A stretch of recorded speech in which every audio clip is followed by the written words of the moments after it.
नमस्कार, मैं हूं शालिनी और आप सभी का स्वागत करती हूं देश न्यूज के एक खास कार्यक्रम में, जहां आज हम बात करने वाले हैं मोदी सरकार के पिछले 5 साल के कार्यकाल के बारे में। जहां एक तरफ चुनाव का उठापटक जारी है, तो वहीं दूसरी तरफ मोदी के 10 साल पूरे होने को हैं। आपको बता दें, मोदी सरकार का कार्यकाल काफी उतार चढ़ाव भरा रहा है। जहां देश की अर्थव्यवस्था के लिहाज से काफी कुछ अच्छा हुआ, मगर बेरोजगारी और गरीबी देश में आज भी एक बड़ी समस्या है। मोदी सरकार को सत्ता में आए 10 साल हो गए हैं। वहीं 2014 में पहली बार मोदी लहर पर सवार होकर बीजेपी सत्ता में आई। इसके बाद 2019 में फिर प्रचंड बहुमत के साथ जीत हासिल की और 2014 का रिकॉर्ड भी तोड़ दिया। वहीं 30 मई 2019 को नरेंद्र मोदी ने दूसरी बार प्रधानमंत्री पद की शपथ ली। 17वीं लोकसभा के आखिरी दिन संबोधित करते हुए पीएम मोदी ने कहा कि ये 5 साल देश में रिफॉर्म, परफॉर्म और ट्रांसफॉर्म के रहे। ऐसा बहुत कम होता है कि सुधार और प्रदर्शन दोनों होते हैं। एक बड़े बदलाव की ओर देश में तेजी से आगे बढ़ा। 2019 से 2024 तक अपने दूसरे कार्यकाल में मोदी सरकार ने कई उपलब्धियां हासिल की और कुछ खामियां भी रहीं। आज इस स्पेशल स्टोरी में हम आपको विस्तार से बताते हैं। मोदी के कार्यकाल में अगर अर्थव्यवस्था की बात की जाए तो आज भारत दुनिया की 5वीं सबसे बड़ी अर्थव्यवस्था है। 2019 में जहां अपनी जीडीपी 2.8 लाख करोड़ थी, वहीं 2023 में बढ़कर 3.7 लाख करोड़ पर पहुंच चुकी है। 2024 में 4.1 लाख करोड़ रहने का अनुमान है। ये मोदी सरकार की एक बड़ी उपलब्धि है। इतनी ही नहीं, दुनिया की सबसे तेजी से बड़ी अर्थव्यवस्थाओं में भारत का नाम शामिल है। 2023 में भारतीय अर्थव्यवस्था से 7% की दर से बढ़ी है। अनुमान है कि अगर इसी रफ्तार से आगे भी बढ़त होती रहती है तो 2027 तक भारत दुनिया की तीसरी सबसे बड़ी अर्थव्यवस्था बन जाएगी। लेकिन इतनी बड़ी अर्थव्यवस्था होने के बावजूद भी भारत अभी से अमीर देशों में शामिल नहीं है। जीडीपी के मामले में भले ही भारत दुनिया के टॉप 5 देशों में शामिल है, लेकिन जब सबसे अमीर देशों की बात होती है तो टॉप 100 में भी नहीं आता है। पश्चिम यूरोप का एक छोटा सा देश लक्ज़मबर्ग दुनिया का सबसे अमीर देश है, जिसकी जीडीपी प्रति व्यक्ति आय 143,320 डॉलर है। जीडीपी पर कैपिटा रैंकिंग के आधार पर भारत का स्थान 129वां है। भारत की जीडीपी प्रति व्यक्ति आय 2,673 डॉलर, करीब 2.21 लाख रुपए है। वहीं प्रति व्यक्ति आय मामले में भारत की स्थिति पड़ोसी देश बांग्लादेश, श्रीलंका से भी खराब है। हालांकि ये कहना गलत होगा कि प्रति व्यक्ति आय सुधरी नहीं है। आज भारत की जीडीपी प्रति व्यक्ति आय पर उससे उच्च स्तर पर है। 2019 जीडीपी आय करीब 2,000 डॉलर थी। 2014 में मोदी सरकार के सत्ता में आने पर प्रति व्यक्ति आय पर 1,600 अमेरिकी डॉलर थी। वहीं अगर बात की जाए अपनी मुद्रा की तो डॉलर के मुकाबले रुपए की कीमत कम आंकी गई है। अमेरिका दुनिया की सबसे बड़ी अर्थव्यवस्था है। इस कारण अमेरिका डॉलर को दुनिया की सबसे ताकतवर करेंसी माना जाता है। अमेरिकी डॉलर में ही दुनिया भर के देश अंतर्राष्ट्रीय व्यापार करते हैं। वहीं डॉलर की कीमत में उतार चढ़ाव का भारतीय अर्थव्यवस्था पर काफी असर पड़ता है। जब डॉलर की कीमत गिरती है तो भारत के लिए विदेश वस्तुओं का आयात सस्ता होता है। इससे भारत को फायदा होता है और महंगाई कम होती है। वहीं जब डॉलर की कीमत बढ़ती है तो भारत से विदेशी मुद्रा में होने वाले निर्यात महंगे हो जाते हैं। इससे भारतीय निर्यातकों को नुकसान होता है और व्यापार घाटा बढ़ सकता है। 2014 में एक डॉलर के मुकाबले रुपए की वैल्यू करीब 60 रुपए थी। 2019 में एक डॉलर के मुकाबले रुपया गिरकर 72 तक पहुंच गया। 2021 तक आते आते एक डॉलर 74.57 रुपए के बराबर आ गया। 2024 जनवरी फरवरी में अब एक डॉलर की कीमत करीब 83.27 रुपए है। वहीं अगर बात की जाए पेट्रोल डीजल की कीमतों की तो कीमतें 7वें आसमान पर हैं। मोदी सरकार के कार्यकाल में पेट्रोल डीजल की कीमतें बढ़ी हैं। हैरान करने वाली बात यह है कि जब अंतर्राष्ट्रीय बाजार में कच्चे तेल की कीमत कम है, बावजूद इसके भारत में तेल की कीमतें कम नहीं हुई। मौजूदा समय में इंटरनेशनल मार्केट में कच्चा तेल 80 डॉलर प्रति बैरल के आसपास है। 2019 में राजधानी दिल्ली में 1 लीटर पेट्रोल की कीमत 75 रुपए है और डीजल 66 रुपए। प्रति लीटर पर थी। आज राजधानी में पेट्रोल 96 रुपए है और डीजल 90 रुपए प्रति लीटर है। कुछ शहरों में ये कीमत 100 रुपए प्रति लीटर के पार पहुंच चुकी है। यानी कि पिछले 5 साल में 25 से 35% तक पेट्रोल डीजल महंगा हुआ है। वहीं अगर इनके कार्यकाल में बात की जाए महंगाई की, 2019 में 2024 के बीच महंगाई के स्तर में उतार चढ़ाव देखा गया है। दिसंबर 2023 में भारत में इन्फ्लेशन रेट 5.69% पर पहुंच गई। इससे पहले 2022 में महंगाई दर 6.7% थी, जबकि 2019 में यह दर केवल 3.73% पर थी। यानी बीते 5 साल में देश में महंगाई बढ़ी है। वही महंगाई दर का मतलब है किसी सामान या सर्विस की समय के साथ कीमत बढ़ना। इसे महीने या साल के हिसाब से मापा जाता है। उदाहरण से समझ लेते हैं, अगर किसी चीज की कीमत साल भर पहले 100 रुपए थी और वहीं अब 106 रुपए में मिल रही है, इसका मतलब है महंगाई दर 6% रही। नीति आयोग की रिपोर्ट के अनुसार बीते 9 सालों में देश के 24.8 करोड़ लोग गरीबी से बाहर आए हैं। 2013-14 में भारत में गरीबी दर 29.17% से घटकर 22 और 23 में 11.28% रह गई है। यानी कि 9 सालों में 17.89% की कमी आई।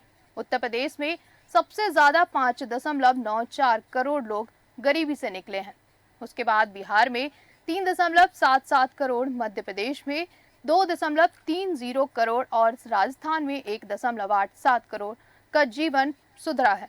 गरीबी में सुधार का यह आकलन बेहतर शिक्षा, मृत्यु दर, मातृ स्वास्थ्य और स्कूली शिक्षा जैसे मानदंडों के आधार पर किया गया है।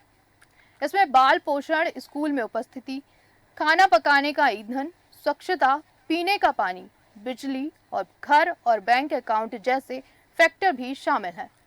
वहीं अगर बात की जाए भारत में बेरोजगारी की, तो यह एक बड़ी समस्या है। चुनावी रैलियों में अक्सर विपक्षी दल युवाओं में बढ़ती बेरोजगारी का मुद्दा उठाते हैं। साल 2014 और 2019 के मुकाबले भारत में बेरोजगारी दर बढ़ी है। युवाओं के बेरोजगारी दर करीब 5.3% बढ़कर 2023 में 8.3% हो गई है। हालांकि ताजा आंकड़े देखें तो जनवरी 2024 में बेरोजगारी दर 16 महीने के निचले स्तर पर आई। सीएमआई के सर्वेक्षण के अनुसार भारत में बेरोजगारी दर दिसंबर 2023 में 8.7% से घटकर 2024 में 6.8% हो गई। ग्रामीण और शहरी भारत दोनों जगह बेरोजगारी दर कम हुई है। ग्रामीण बेरोजगारी दर दिसंबर में लगभग 8% से घटकर जनवरी में 5.8% हो गई। वहीं शहरी बेरोजगारी दर पिछले महीने के 10.1% से गिरकर 8.9% पर आ गई है। वहीं अगर बात की जाए किसानों की आय की, तो फरवरी 2016 में पीएम मोदी ने वादा किया था कि 2022 में जब भारत की आजादी के 75 साल पूरे होंगे तो उस समय तक किसानों की आय दोगुनी हो जाएगी। हालांकि सरकार का ये वादा पूरा नहीं हो सका। सरकारी आंकड़ों के अनुसार 2012-13 से 2018-19 के बीच किसानों की आय केवल 59% बढ़ी। सरकार का कहना है कि उसने किसानों की आय दोगुनी करने के लिए कदम उठाए हैं। वहीं 2012 और 13 में किसानों की औसतन 6,426 रुपए प्रति माह से बढ़कर 2018-19 में 10,218 रुपए हो गई। इसके बाद सरकार की ओर से कोई रिपोर्ट नहीं मिली है। सरकार ने बताया था मेघालय के किसानों की आय देश में सबसे ज्यादा है। यहाँ किसान की हर महीने की आमदनी 29 रुपए और 348 रुपए है। इसके बाद पंजाब और हरियाणा है, जहां किसानों की आय क्रमशः 26,702 और 22,841 रुपए प्रति माह है। हालांकि 4 राज्य ऐसे भी हैं जहां किसानों की आय घटी है। ये राज्य हैं झारखंड, मध्य प्रदेश, उड़ीसा और नागालैंड। कृषि मंत्री अर्जुन मुंडा ने एक बयान में बताया था 2022-23 में सरकार ने किसानों के कल्याण पर खर्च कई गुना बढ़ाया है। वहीं करीब 6.5 लाख करोड़ रुपए खर्च किए हैं। इसके अलावा कृषि और किसान कल्याण मंत्रालय के बजट में 2013-14 के दौरान 27,662 करोड़ रुपए से बढ़कर 23-24 में 125,035 रुपए करोड़ हो गई। इनके कार्यकाल में विदेश नीति कैसी रही है, ये भी जान लेते हैं। मोदी सरकार में भारत की वैश्विक छवि मजबूत है। दुनिया में भारत की कूटनीति का डंका बजा है। सरकार ने पड़ोसी देशों के साथ संबंधों को प्राथमिकता दी। नेपाल, भूटान, श्रीलंका, बांग्लादेश और म्यांमार के साथ संबंधों में सुधार हुआ। हालांकि 2023 में मालदीव ने भारत के साथ हुए समझौते को रद्द कर दिया। संयुक्त राज्य अमेरिका के साथ रणनीतिक साझेदारी मजबूत हुई। चीन के साथ सीमा विवाद को लेकर तनाव बना रहा। रूस और यूक्रेन युद्ध के बीच संबंधों में भारत ने संतुलन बनाए रखने का प्रयास किया। जापान में रणनीतिक और आर्थिक सहयोग बढ़ा। वहीं यूरोपीय संघ ने के साथ संबंधों में मजबूती आई। ऐसा पहली बार हुआ जब भारत ने G20 समिट की मेजबानी। भारत ने अमेरिकी राष्ट्रपति बाइडेन, जर्मन चांसलर ओलाफ को, फ्रांसीसी राष्ट्रपति इमैनुअल मैक्रों और ब्रिटेन के प्रधानमंत्री ऋषि सुनक समेत दुनिया के शीर्ष नेताओं को भव्य स्वागत किया गया। हालांकि चीनी राष्ट्रपति शी जिनपिंग और रूस के व्लादिमीर पुतिन समिट में शामिल नहीं हुए। 55 देशों वाले अफ्रीकी संघ को G20 के स्थायी सदस्य के रूप में शामिल कराना भारत की बड़ी उपलब्धि के तौर पर देखा जा रहा है। वहीं अगर इनके कार्यकाल में महिलाओं के खिलाफ अपराध के मामले पर बात की जाए तो राष्ट्रीय महिला आयोग की नवीनतम रिपोर्ट के अनुसार देश में महिलाओं के खिलाफ अपराध बढ़ा है। साल 2020 में महिलाओं के खिलाफ अपराध के 3,71,000 मामले दर्ज हुए। 2021 में 4,28,000 केस सामने आए। 2022 में यह आंकड़ा बढ़कर 4,45,000 हो गया। वहीं महिलाओं के खिलाफ अपराध मामले में उत्तर प्रदेश सबसे आगे है। यहाँ 2022 में सबसे ज्यादा 65,743 केस दर्ज किए गए। इसके बाद महाराष्ट्र और राजस्थान में 45,000 से ज्यादा केस आए। ये मामले घरेलू हिंसा, छेड़छाड़, दहेज उत्पीड़न, दुष्कर्म और बलात्कार के प्रयास की धाराओं के तहत दर्ज किए गए हैं। वहीं एक तरफ बात की जाए कोरोना महामारी पर मोदी सरकार किस तरह निपटी है, तो हमें कोरोना महामारी का समय नजरअंदाज नहीं करना चाहिए। जब पूरी दुनिया सबसे बड़े संकट में थी, कोरोना काल से निपटने में दुनिया के सब सामने पीएम मोदी ने एक मिसाल पेश की। सरकार ने अर्थव्यवस्था को बढ़ावा देने और लोगों को राहत देने के लिए कई तरीके से छूट दी। मोदी सरकार ने 16 जनवरी 2021 को दुनिया का सबसे बड़ा टीकाकरण अभियान शुरू किया। अभियान के तहत 18 साल से ज्यादा उम्र के सभी लोगों को मुफ्त में टीके लगाए गए। वहीं 2023 तक 1 अरब से अधिक लोगों को पूरी तरह से टीका लगा दिया गया। ऐसे गंभीर समय में भारत ने कई देशों को टीके फ्री में दिए। वहीं कोविड के इलाज के लिए अस्पतालों और स्वास्थ्य सेवा सुविधाओं में सुधार किया गया है। हालांकि विपक्ष का आरोप है कि लॉकडाउन बहुत सख्त था, इसमें अर्थव्यवस्था को बहुत नुकसान पहुंचाया गया। वहीं सरकार ने कोविड को रोकने के लिए पर्याप्त कदम नहीं उठाए, जिस कारण लाखों लोगों की मौत हो गई। एक मोदी सरकार का कार्यकाल और एक तरफ उनका कार्य। फिलहाल इस खास कार्यक्रम में इतना ही। अब सवाल ये है कि बेरोजगारी और आर्थिक हालात में ज्यादा सुधार न होने के बावजूद भी सत्ता का रुख कहां मोड़ लेगा, ये देखना होगा। फिलहाल इस खास कार्यक्रम में इतना ही। अधिक जानकारी के लिए देखते रहिए देश न्यूज। नमस्कार।